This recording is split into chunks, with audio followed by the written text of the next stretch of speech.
Good morning student. आज के lecture के सेकंड पार्ट में आपका स्वागत है। जैसा कि हम लोग विलयन की सांद्रता का अध्ययन कर रहे थे, अब विलयन की सांद्रता में व्यक्त करने की विधियां हम लोगों को मूल प्रभाज पढ़ना है। क्या पढ़ना है? मूल प्रभाज, मूल फ्रैक्शन।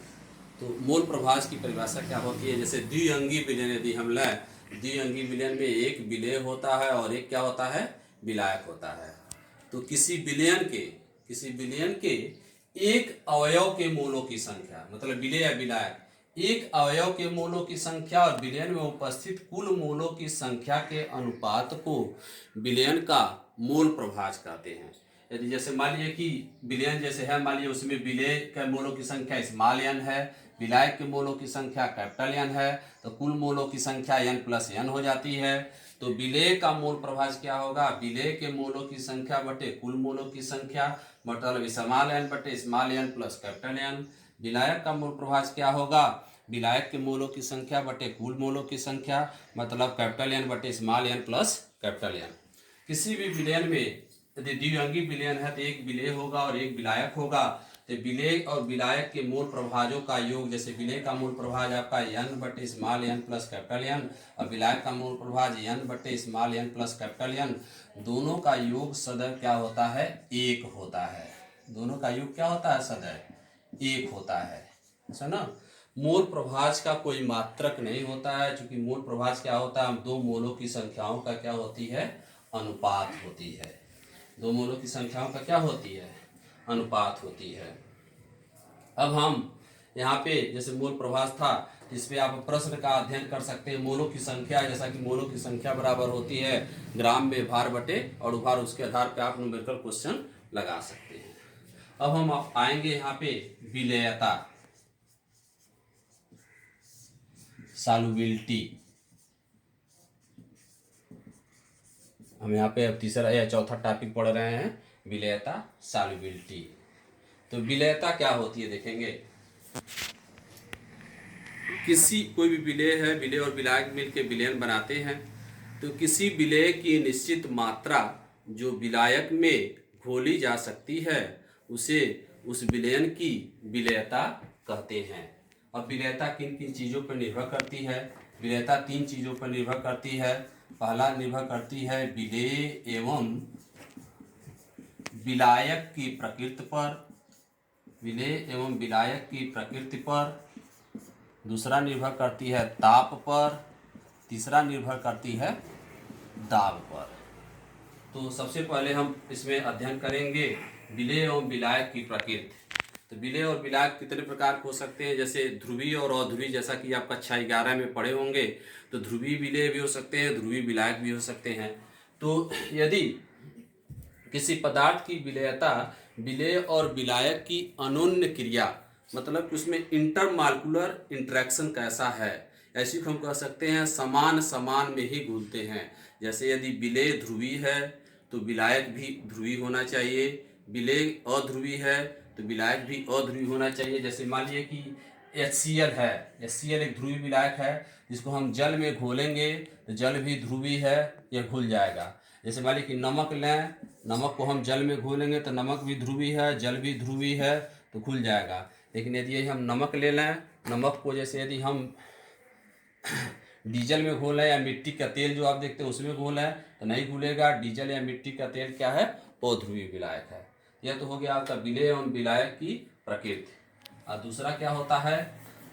ताप। विलेयता ताप पर भी निर्भर करती है। तो ताप विलयन जैसे देखते हैं बनता है विलेय प्लस विलायक विलयन होता है।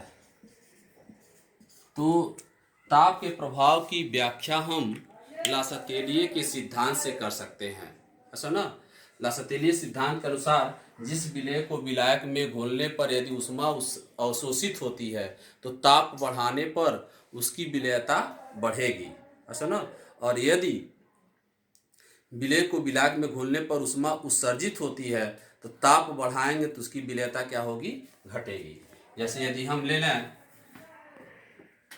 CaOH2 कैल्शियम हाइड्रोक्साइड को, सॉलिड को जब हम जल में घोलते हैं तो इसमें कैल्शियम हाइड्रोक्साइड एक्वस बनता है और इसमें ऊष्मा निकलती है। ऊष्मा क्या होती है, निकलती है। यदि हम इसमें ताप बढ़ाएंगे तो इसकी विलेयता क्या होगी, घटेगी, इसमें ऊष्मा उत्सर्जित होती है। यदि हम पोटेशियम नाइट्रेट ले लें और इसको यदि हम जल में घोलें तो पोटेशियम नाइट्रेट यदि जब सॉल्यूशन बनेगा, एक्वस सॉल्यूशन बनेगा, तो इसमें ऊष्मा क्या होती है, अवशोषित होती है, यानी कि ताप बढ़ाएंगे तो इसकी विलेयता क्या होगी, बढ़ेगी। अब हम आएंगे दाब का प्रभाव, थर्ड इसमें दाब का प्रभाव पढ़ेंगे। तो दाब का प्रभाव देखेंगे, दाब का प्रभाव केवल गैस का द्रव विलयन में अध्ययन पे किया जाता है।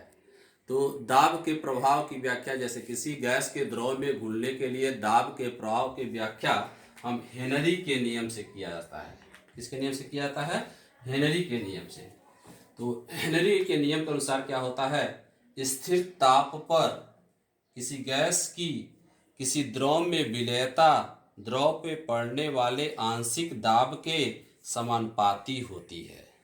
मतलब इसको यह कहा सकता है, जैसे किसी भी, मान लीजिए कि कोई द्रव है, इसमें हम गैस को घोल रहे हैं, तो गैस को घोलेंगे तो जो इस पे दाब पड़ेगा उसकी विलेयता उस दाब के क्या होगी, समानुपाती होती है। तो गैस की विलेयता को मोल अंश या मोल प्रभाज के रूप में भी व्यक्त की जाती है। यहाँ पे देखेंगे गैस की विलेयता उसके मोल प्रभाज उसके दाब के क्या होती है, समानुपाती। पी यहाँ पे लिखा गया है, पी यहाँ पे लिखा गया है। ऐसे हम लिख सकते हैं आंशिक दाब पी समानुपाती एक्स या पी इक्वल टू के एच इंटू एक्स, जहाँ के एच क्या है, हेनरी नियतांक है। ये हो गया आपका हेनरी का नियम। पुनः एक बार सुना, स्थिर ताप पर किसी गैस की किसी द्रव में विलेयता द्रव पे पड़ने वाले आंशिक दाब के समानुपाती होती है। हेनरी के नियम को हम एक ग्राफ से भी समझा सकते हैं। यदि हम यहाँ पे गैस का यहाँ पे आंशिक दाब लें, गैस का यहाँ पे आंशिक दाब लें, partial pressure P, Y axis पे, एक्स एक्सिस पर मोल प्रभाज या मोल अंश लें और इसका यदि ग्राफ खींचें, दोनों में विभिन्न गैसों के लिए देखेंगे विभिन्न गैसों की, जैसे विभिन्न विलायकों में जो विलेयता क्या होती है, भिन्न भिन्न होती है। और गैस की विलेयता जो होती द्रव में, उसको हम हेनरी के नियम से ही अध्ययन कर सकते हैं। यहाँ पे जो इसका स्लोप आएगा, जो ढाल आएगा इस ग्राफ का, ऐसे जो ग्राफ खींचा जाएगा, जो इसका स्लोप आएगा वह उसके हेनरी नियतांक के एच के बराबर होगी।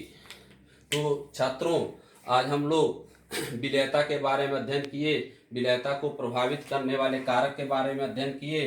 तो विलेयता को प्रभावित करने वाले कारक उसमें 3 हैं मुख्य रूप से, विलेय तथा विलायक की प्रकृति, ताप, दाब। उसमें आप हेनरी के नियम पढ़े, मतलब गैस की द्रव में विलेयता हम हेनरी के नियम से ज्ञात कर सकते हैं। तो आज के लेक्चर में बस इतना ही।